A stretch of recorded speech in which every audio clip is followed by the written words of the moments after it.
Welcome to Inner Voice of Knowing podcast. I'm Kaye Doran, a shamanic leadership coach and healer, guiding you through life with a foot in both worlds.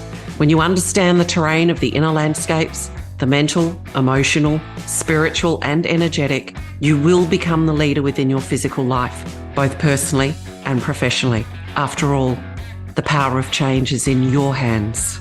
Let's get this journey started.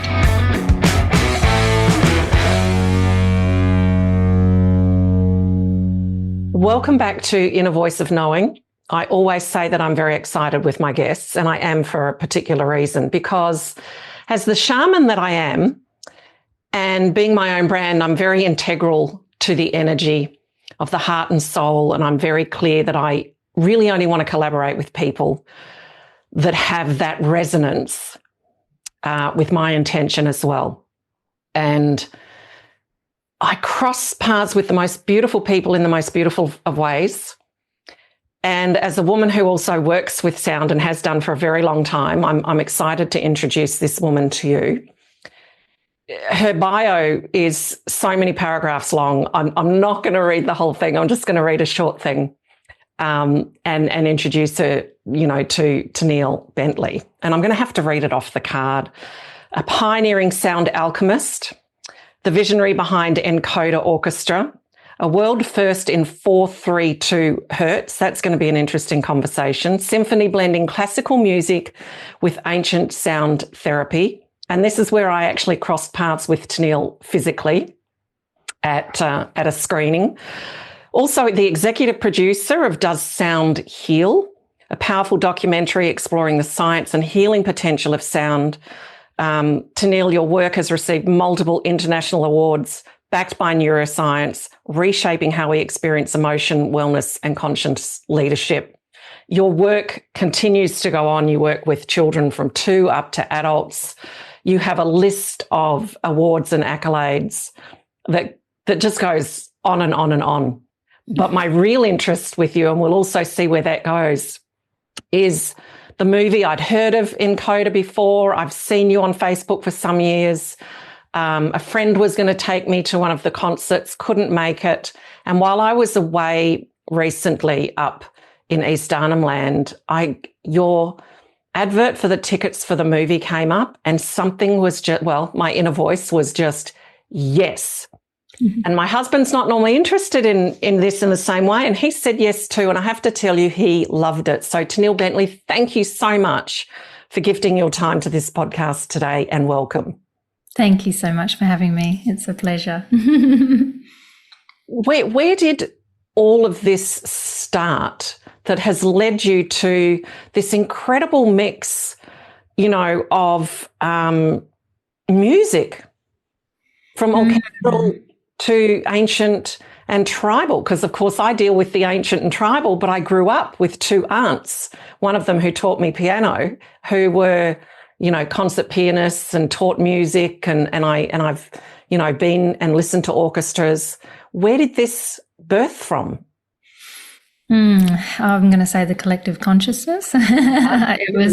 You speak however you need to speak. It was birthed, and I was in the right frequency to receive it. So I got the vision. I get visions and guidance, and I saw the vision of the creation of this, and I knew it was bigger than me, because I didn't really want to do it. Like, it wasn't something on my plan, Everything I'm doing now in my life is a result of absolute surrender. Surrendering to the universal flow and stop thinking that I have a plan, and just surrendering to the plan instead of trying to make a plan. I understand that, and I love that so much, because even within the spiritual community, with manifestation sort of the buzzword, and has been for many years, which is why I choose consciously crafting and creating, because we can get so caught up in where we want to go, rather than being the vessel for what needs to come through. Were you like this as a child, Tenille? I did have a lot of spiritual awareness as a child, but I think I found solace in my years of growing up, which in what was quite a violent household. Mm-hmm. So I looked to animals, and I would communicate with them all the time. And I'd sit. We grew up in the bush, so I had goats and chickens and all sorts of animals that I would just retreat to and spend time talking to. And also healing and nurturing. I'd always have animals in my room, just like helping them recover if they've hurt their wing or something, a lizard or something. I always had animals that I was nurturing. So it was very natural for me to be in harmony with nature, because for me, it's almost like that saying, the sins of the mother, the sins of the father. And for me, at that point, it was all around the sins of the father. And so because I didn't have that, I looked to the greater father for my connection to father archetype, and whether that's God or spirit, whatever you want to call it. For me, I call it God. And I had that connection very young, because it was the universal balance of balancing out what was not there for me that needed to be. So I sourced a lot from that, nurtured a lot of animals back to health.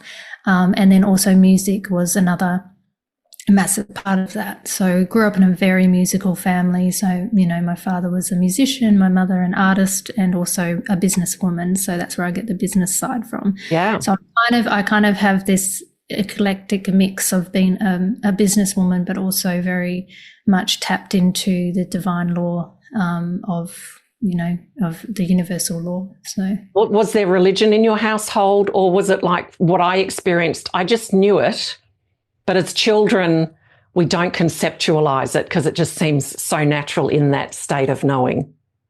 I remember it takes me back to a moment when I was sitting out in the bush. I was 10 years old, and I was looking up to the stars. And I, just to even look back at that and to know, I must have had a knowing back then, but I looked at the stars and I was in tears, and I said, why did you leave me here? Oh, I feel that wash over me. Wow. And it was like, I didn't understand why I was being left here. And I said, please come and get me. Please come and get me. So, I knew I had a connection with something greater than me, even at that age, because I was already begging to be picked up by the spaceship or whatever. That's okay. You're speaking my language. I was at the age of 5, and my mother would tuck me in and close the door, and I'd be saying, God, I know I chose to be here, but please take me home. I know I have to be back. But then when I was older, in an operation situation, I didn't realize that I was speaking out loud, but I was arguing about coming back, I've had that. I've had that because I've died a few times as well. So in my death experiences, I've been like, can I come back yet? And they were like, no. So now it's almost forced in some ways surrender, because I know that I'm on this path and on this planet for a very long time, whether I like it or not. So I said to Spirit, well, if I'm going to be here for this time, then make it worthwhile. And the only way it's worthwhile is by serving others. Like for me, that's what fills me up. So however that came, whatever container that came in, I didn't know at the time, but I was just in full surrender. It was just, I just thought, I'm going to follow. I would get a voice, an external voice that would guide me, and tell me what to do from one thing to the next. It's now quietened, and now is an internal knowing instead. And now I just get flashes or images or things like that. That is a very, strong connection to my intuition and my higher self and God. Yeah. Were those near-death experiences like you were awakened clearly as a child? But, like I said before, it's not sort of conceptualized. It's just so natural. Was there a moment, do you feel, in one of those near-death experiences that was that switch right on, okay, yes, this is God, this is the universe, this is how it works, or seamless transition? Well, the first time I died was when I was 2.5, and I don't recall that, but I did go back through hypnosis to that time, and I was given an orb. It was an orb, like a light of peace and all some kind of orb in it. And I remember in the hypnosis saying, what do I do with this? And they said, you know what you'll need to do with it. And it served me in my life from protection and things like that. So that's sort of what I recall, because I couldn't recall it. But then when, as an adult, my near-death experience, I was going through the tunnel, I saw the light, and then I've had other experiences where I've seen Jesus, and it's just been like, incredible. But it's not the manifestation of what we call Jesus here. It's a different, it's just light. And love, and it's just beautiful. And and that was, I think where it clicked in for me would have been at a deeper level, probably after that. After that experience where I was getting close to the tunnel.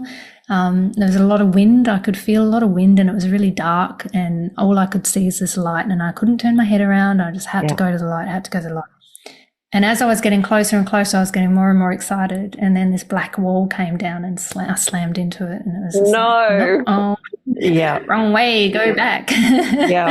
Not your time yet. No, and thank goodness, because what you're bringing to the world is incredible. So clearly you've grown up, and I see your beautiful piano in the background. You'd grown up, musicians in the household. So clearly the love of music was always there. When did it transition into bringing in more ancient sound tools? A lot later in life. So I started my musical career at 17, and I would be travelling around Australia in the back of a truck and a harmonica and going to all the dingiest pubs and all the greatest venues you could imagine.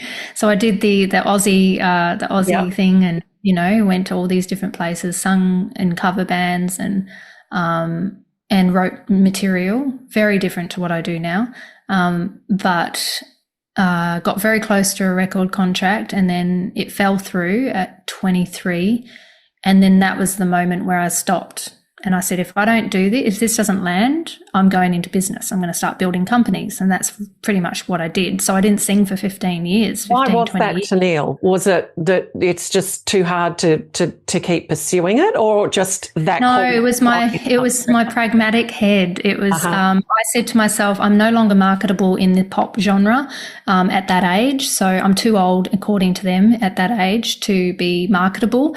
And I already knew that, because I was very business savvy at a young age. So I was like, okay, I'm no longer marketable. So if I don't get it, that's it. It's over. I'm done with music. I'm going into business. And that was sort of the next bit of, my life became, I built a multi-million-dollar tech agency, and then a global charitable organization that touched the lives of like 40,000 children in 5 different countries.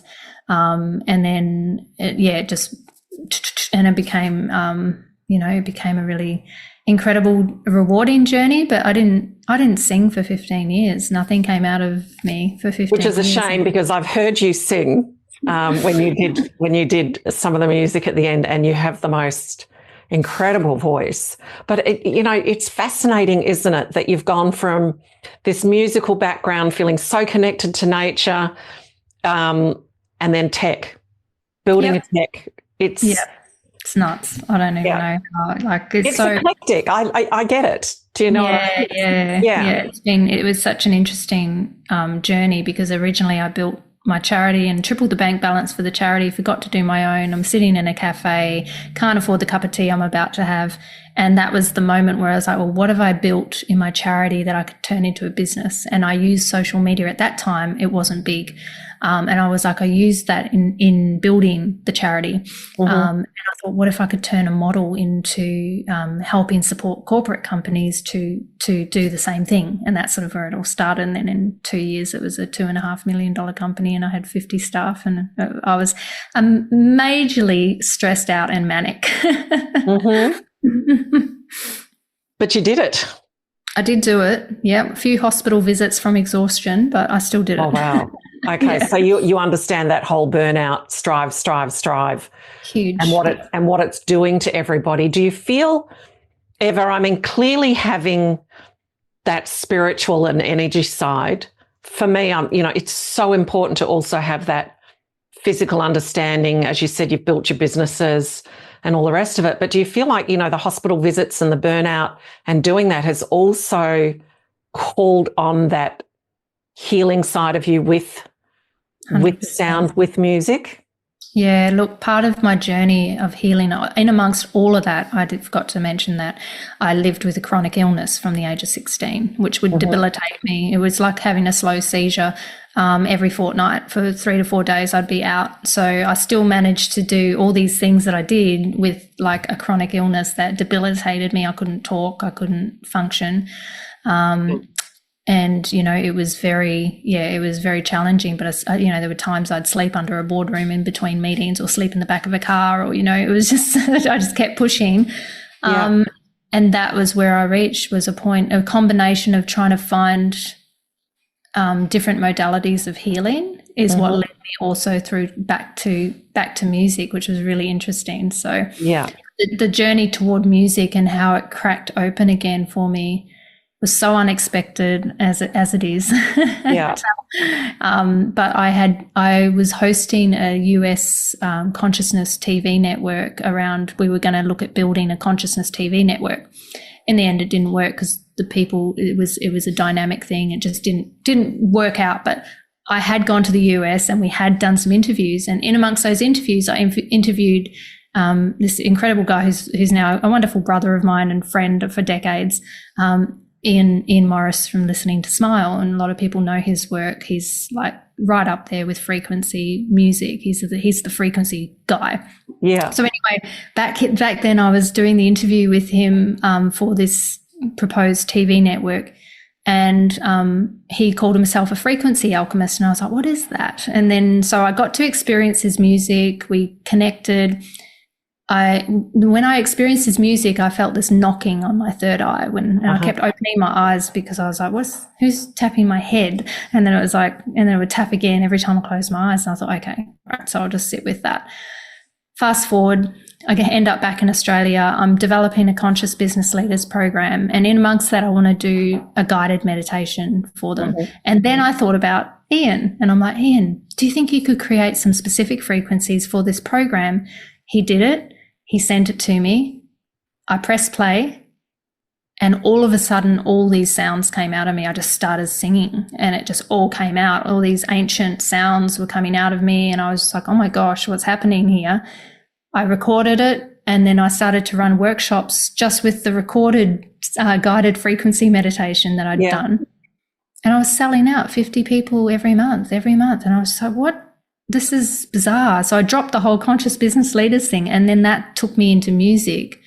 And then that's where I also, in amongst that, I met my now life partner, who is also a prolific sound healer therapist, and is also in EnCoda January. And that sort of was the next layer of me discovering these instruments, and the Shrutibox was the sweetheart that started it all off for me. Can you tell people that are listening exactly what that is? Because some people are going to be going, what? Yeah. A Shrutibox is it's like a harmonic. It's sort of similar to a harmonium, but it's like this little square box with like manual levers, and it's similar to the keys on a piano. And then you pull it forwards and backwards, and it creates this air. Sort of sounds very air chambery, like it's beautiful. It's got beautiful harmonics that it does through the whole thing. And you can change the keys according to, a lot of people use it in kirtan, but originally it was used in India to tune classical orchestras, which was very interesting because that's what it ended up doing at the beginning of our concerts. And I'm like, look at you.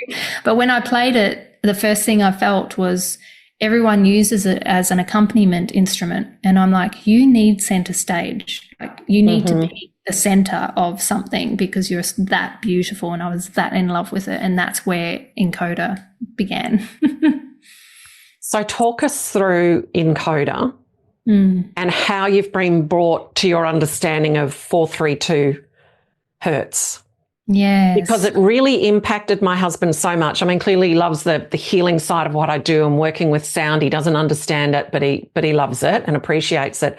But he came away really impacted by the film, and more so even at the end with what you did, that when he had trouble sleeping one night, because he's been going through a change of sleeping pattern, he came out in the morning and he said, I put on 432 hertz. And I'm like, who are you? You know, that's how much it has created a change and impacted him.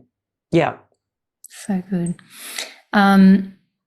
I always say, like with instruments, I run like a sound therapy certification because I teach people now how to do this. But I always say that the instrument chooses you, and it's the same with the frequency. The frequency chooses you. We don't choose it, it chooses us.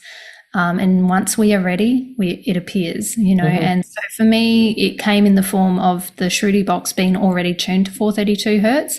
And so I just tuned everything else to it because of that. But I intuitively felt, and I saw it in decades of doing this work, the impact that it had for people. I love all the other frequencies, the solfeggio frequencies and the like, but musically I had to keep everything in the same tuning center. But I just feel like that wasn't an accident. You know, I feel like that was done on purpose. And, you know, so I always explain to my participants, the 432 hertz is the cycles of the sound wave per second, and it's usually 440 we listen to, but 432 is slightly slower in the sound wave before it hits our ear. And, you know, by way of, you know, the entrainment of the cells is that becomes the dominant frequency in the room. And that's where we see bringing bodies into a state of homeostasis. So it's not unusual. People will get tingles, heaviness, parts of the body where the emotional pain body points are being held, where there's memory of trauma, and it will help shift it. Stunning. Absolutely stunning. But of course, my left side brain wants to quantify it. So that's where the science is coming in. And I'm working with, we're working on a potential project in doing a 432 hertz study with some professors from UWA and Murdoch to a university to begin to quantify what is actually happening, you know, to the body in these moments of this particular frequency with the EnCoda Orchestra. Do you feel that will make it more accessible for people to be more open to what sound and frequency can do? Yeah, I think we're very much a culture that need, you know, we're so disconnected from, so many of us, very generalized, but we're so disconnected from our intuition that we look to science, or we look to these things to validate it. And the thing to remember with science is that science is only ever just rediscovering truth. So, you know, they discover truth, and then they discover the new truth, and then there's another truth, and then, you know, it's just like, so it evolves. And you know, I think that it's having that sort of more holistic perspective over it. But I do feel like at this point in human civilization, the majority will respond and be more open to it if there is the science around it as well, even though intuitively I know it does what it does. Well, I mean, science is now catching up, and I say catching up to what's been said for hundreds, thousands of years, right? So now, but it's maybe creating that balance. So people that will come, because I love that you've called it, you know, does sound heal? Not just this blanket statement of sound heals, because it's, to me, it strikes the curiosity. And then with the studies that you're doing, clearly that are going to continue to deepen and progress, but then the experiential. So they sort of get both. Right, here's what's happening scientifically, here's what's happening with the studies, and then here's what's happening as you actually feel it and are touched by it. Yeah. What are some of the stories, and what do you feel, even at a deeper level, are you doing by bringing these instruments together, these sounds together?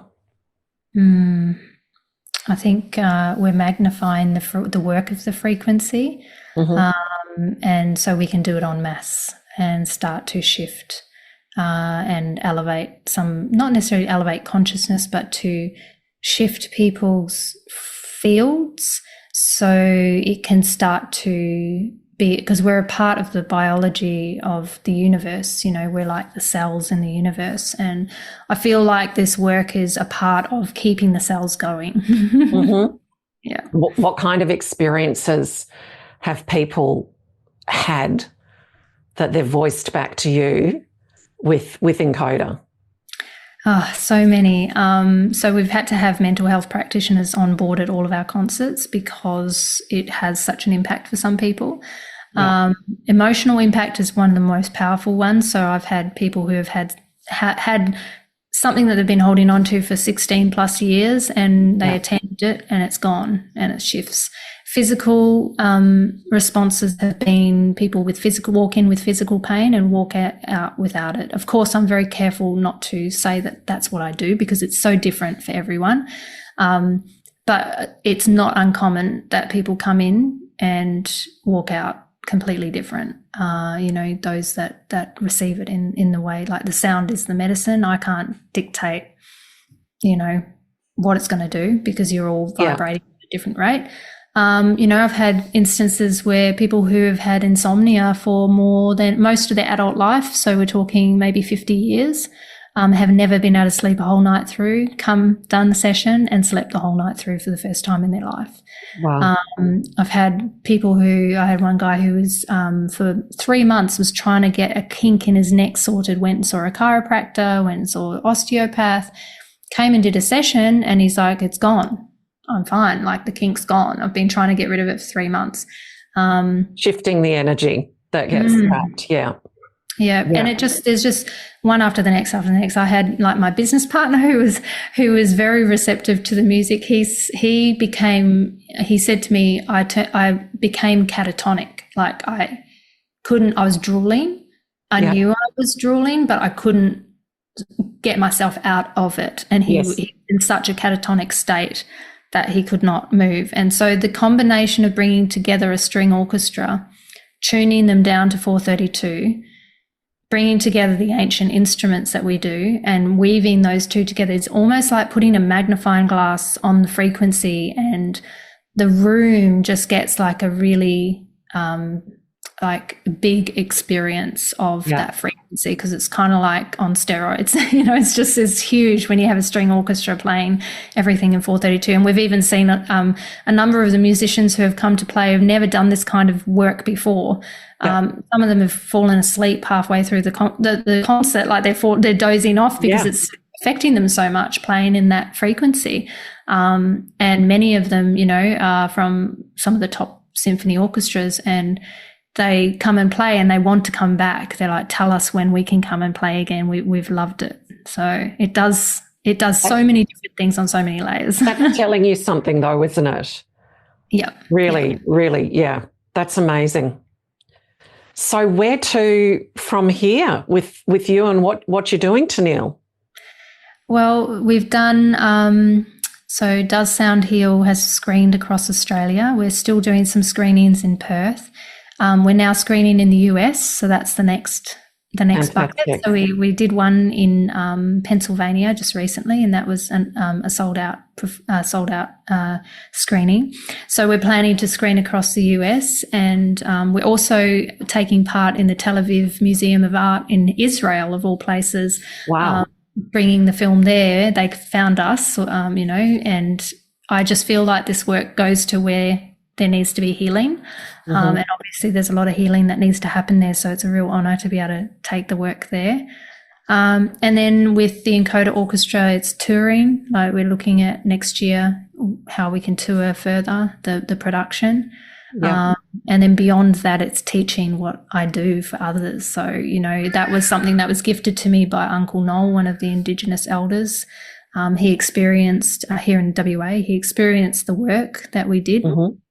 And he looked me in the eye and he just said, Tenille, I've never experienced anything like this.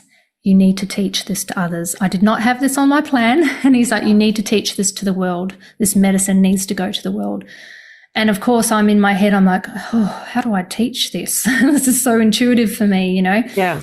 And after 6 months, I developed like an online type and also in person on Zoom for a global program that is teaching people what I do, so they can, on the fundamentals of, they can actually understand it. And as a result of that, you know, we've got people all over the world that are taking part, and it's almost like these little torches of light are lighting up around the world with this particular frequency of medicine.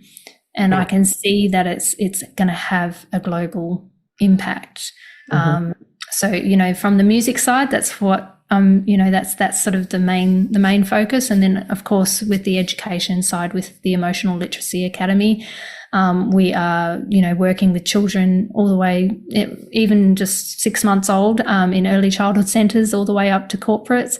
So what are you doing with, because I saw here you had like from 2 upwards, and I'm thinking, you know, I've got 9 grandchildren, and one of them we had for many years. He's now progressed to kindy, so he doesn't come to us. So, but watching at all those phases, so even 6 months old. So what are you working with we're sound? Working with, sound is a part of it, but it's not the full part. So it's a module system that's six modules, 37 lessons, and basically it's all around teaching them how to understand their emotions, have deeper empathy, compassion, resilience, how to cope with life's ups and downs from a very young age, but also the importance of emotional expression and how that helps with behavior issues. So we've rolled out across, in early childhood centres, we're in about 40 of them, and we've had some great results.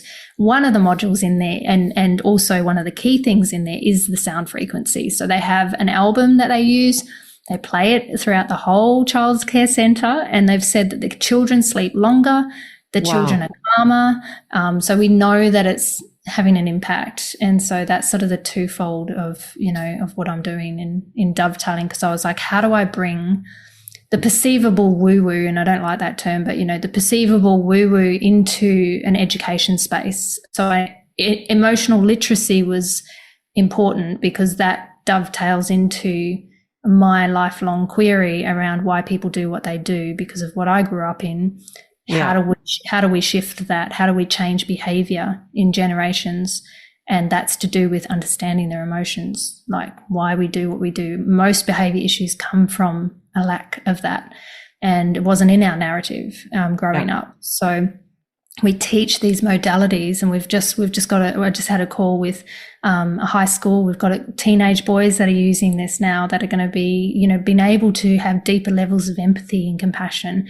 And it's just incredible what you know, God has gifted me to do. And I just keep following the instructions, and I just keep going. And it has not come without its challenges. It's been very, you know, it's pushed me, because I went from very much in the corporate space, you know, and I had to take, you know, a massive pay cut and totally jump in with faith. And there's been moments where I've, you know, woken up in sweats and like, oh my God, what am I doing? Why am I doing this? But I just keep getting told just to keep having faith.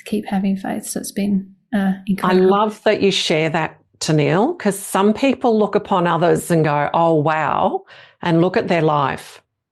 And I'm launching a podcast that I did with a gentleman some months ago, quite a well-known producer of some very well-known international bands, etc. But he's got this other deeply spiritual druid side, and did the Kyoto chant productions, and I've just been listening to that. And there's one point, because I then need to write the description, etc. And I like to journey with it again, because I've only recorded, right? So I like to then sit as the listener. And so it's interesting you say that, because at one point he talks about how challenging the path can be, yet it actually becomes more challenging and more painful if we don't. Yeah. And I think sometimes people forget that in this industry there's so much talk about positive, and it is. But to me, even those moments are positive, because they're positive on the internal, that surrender. It's got to be light and darkness with everything, you know. Yeah. And, you know, heed that calling. And I always feel like the unseen probably drives our life impacts our life more 70 to 80%, and the rest of it is the doing, you know, the way we move through our physical reality. So thank you for sharing that. Yeah, you're welcome. You know, I'm interested to bring this up with you because of your expertise, because all the sound tools that I work with, I've just been taught directly. I have all my life had this inner voice of knowing that's been so clear. It was like a psychologist at times in my childhood, and explaining why people couldn't and what was going on, and listening to energy. I used to sing. Sounds would come from me when I'd look in a cow's eyes, and I'd feel the oneness, and sound would come out of me, etc. But I feel like for me, and every tool that I do, in particular, I've got like 9 drums that I've made. Some have gone up to my son up north. Many are on my wall. So I have my personal ones that grandchildren can play, rattles, all sorts of stuff. But I always feel like there's a point where there's a letting go, and I feel like it's playing me. Mm-hmm. Like I get out of the way. Is that how you feel with what you're doing? Because, you know, people will teach the drum, and I've heard them go, oh, do this. And I go, start.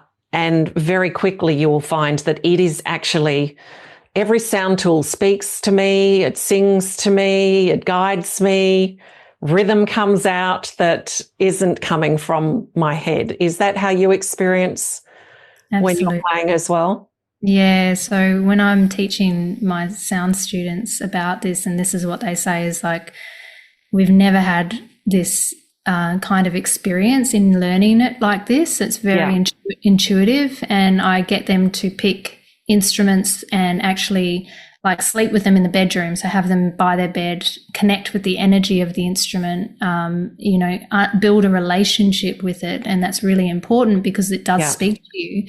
And I've found it time and time again. Like I was drumming over someone, and then the rhythm changed, and I got the message heart murmur.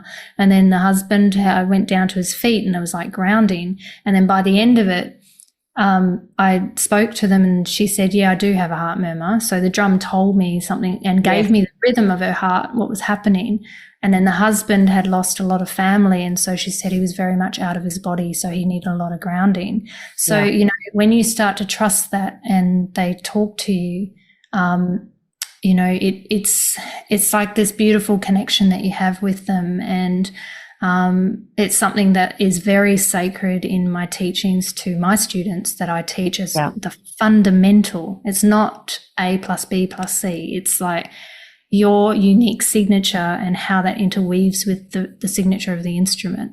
How do we cultivate that, and how do we start to co-create with it? That is so beautiful. so beautiful. The grandson that that we used to have every Monday, we had from a very young age, and they were just visiting. I think he was about 6 months old, Tenille, and he was just sort of sitting, and, you know, Grandpa was on the floor, and they were having a conversation, and I thought, it was like, now is the moment to let him have his first drumming experience. So I just brought out one of the small drums and just started drumming lightly at his feet. And I kid you not, his eyes just lit up. He looked at me, and he just went back like this onto the floor. And then, of course, as he got older, he'd, you know, go to break into the healing room. After a while, he was trying to teach me, no, don't do the singing bowl like that, Grandma, you know. And sometimes he would just climb up onto the table. And, you know, children at that age can't fake a response. Do you know what I mean? And he would say, it tickles, it's inside me, it's all around me. But that first experience of watching him just stop, arms went up, and he just lay back down on the floor in bliss was just so special. And that's just one drum. So, you know, if EnCoda's in town, with these changes that it creates and how it, you know, all the changes that it creates for people and the energy that it moves, and you're getting the scientific backing to deepen that understanding, is it something that we can listen to a recording? You know, you can have something on YouTube, which I know you do, but how do you feel then? Is it the same experience for the listener? Yeah, it's very interesting because I thought it wouldn't be the same, but the feedback, because we had the concert, which is now on YouTube, but initially it was on SBS for about 18 months and people were watching it free to air across Australia. And their responses blew me away. Like, I did not think that it could have the same, if not more powerful impact to people through a TV or through a screen, you know? So it was really incredible. So I initially thought no, but then feedback after it was on SBS and people were feeding back to me what was happening. Like, I had one particular woman who said she was walking through and it was playing in the background, and all of a sudden she heard it and she just had to fall on her bed, and she felt more peace in her heart than she'd ever felt, and she was going through such a hard time. And she just felt this an immense peace around her, and it's not even music she subscribes to, you know. So it was, you know, when you get things like that happen, and I've had so many stories like that. So now my belief is, yes, you know, you can tune into it. There is like, we've been able to make it freely available now, the full 60-minute concert. And a lot of people use that as their practice to be able to, if they can't see us live, then they'll use it as a practice at home. And it's very deep for them. And it surprised me, that one. Well, maybe we can put, if that's on YouTube, we can put the link to that at the bottom of the description. So it's only string plus with the tribal instruments. Why not piano or some other instrument is the question I'd like to ask. Yeah, very hard to tune down to 432. Okay. So strings are very easy to tune down to 432. To do a piano, it just won't stay in 432 because it keeps riding back up. Brass instruments, you can do it, but it's going to be very difficult to be able to pull the instruments to a certain, like the mouthpiece in and out, to flatten it or sharpen it. So it's a lot more technical, and it can be a real present real issues. So that's why strings are the easiest to tune to 432, and even they ride up in amongst the concert, but they can bring it back down. But that seems to be the easiest one to go with. It also makes me feel like, you know, the sounds of heaven and earth. Yeah.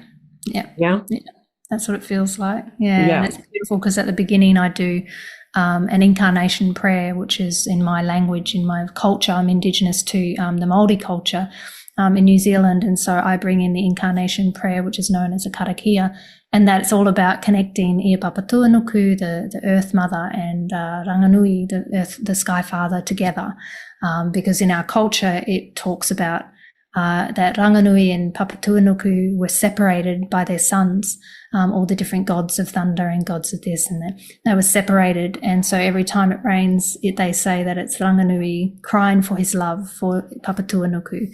And so the incarnation prayer is about nature, and it brings all together, all one. And that's really the energy that we create in conjunction with the didgeridoo. So we're bringing Australian, New Zealand, Indigenous sounds together through voice and through didge. So what would the equivalent in New Zealand be of the didgeridoo? There are so many different instruments in the ancient Māori instruments. There are ones that you blow through your nose. They've got the shells. They've got there's so many different ones. Yeah. I don't know which one would be the equivalent to it at this stage. I would probably lean towards the the shell that they would blow. Yes. But it doesn't have the same resonance as a beautiful didge.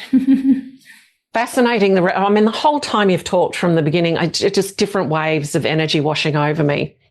And it was when I was 4 traveling. I was raised in New Guinea for the first 4 years of my life. It was when we were traveling back home to Melbourne. Yeah.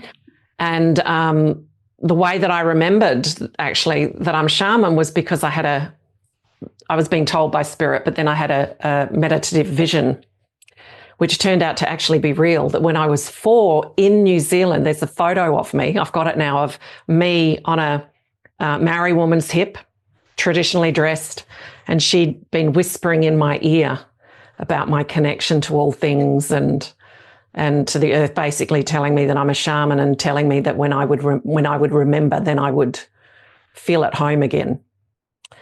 So I think that's maybe part of that deep resonance that I feel with you and what you say and what you do. And I feel like, Tenille, you're back doing in a modern day time what you have done for a very, very, very, very, very, very long time, if that makes sense. Yeah. In my culture, I'm coined as a seer.